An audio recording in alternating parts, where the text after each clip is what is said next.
හැදෙන්නේ මේ වතුර එකතු වෙනවනේ වැස්සට නිතර වහිනකොට තමයි මේක වෙන්නේ. ඊට පස්සේ වතුර වැටෙනවා කුකුලට. දැන් මේ සිද්ධ වෙලා තියෙන්නේ ඒක. ඉතින් මේකට ගන්න තියෙන්නේ මේක වතුර නොගැනීම ටික හදාගන්න. ඒක පොඩක් පෙන්නන්න. මෙතන මාස් කරනවා. එතන මේක ඩගරේ තිබ්බම මේ මැද දෙපැත්තේ වතුර ඉట్లా තියෙනවා. සේවන කෙනෙක් නැහැනේ. මේ දවස්වල නැහැ. හරි.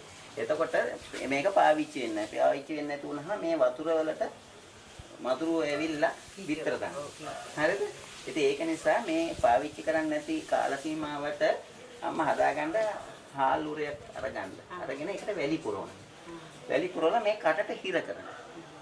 හිර කරන්න මේ බකට් එක අනිත් පැත්ත හරවලා තියෙනවා. හරිද? එතකොට මధుරවන්ට මේ ජලයත් එක්ක එකතු වීමේ හැකියාවක් නැහැ. ඒක නිසා තියන්න සර්වන් කෙනෙක් ආපු දවසට උරේ අයින් කරලා ඉවර වෙලා පාවිච්චි කරනවා.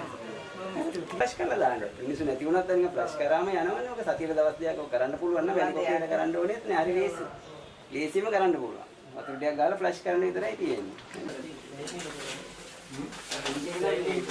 ඒ අර මේ තියන්න එපා මොකද වතුර වැටෙනවනේ. මෙතන වතුර නම් එන්නේ නැහැ. ඕ නෑ වැහි වතුර. එනවනේ හිරිකිට ගන්නවනේ. ඒක නිසා මේක උරේක දාලා වතුර වැටෙන්නේ නැති වෙන්න අර වගේ ස්ථානයක තියෙනවා. මේ වගේ දාරවල තියෙනවා. දාරවල වතුර තියෙනවා මේ දාරවල දැක්කම බලමු. අපි නම් මේක වතුර තියෙනවා දාලා අරගෙන දෙන්න මේක දාලා සියලුම දෙනා එකම මොහොතක ඩෙන්ගු මර්ධන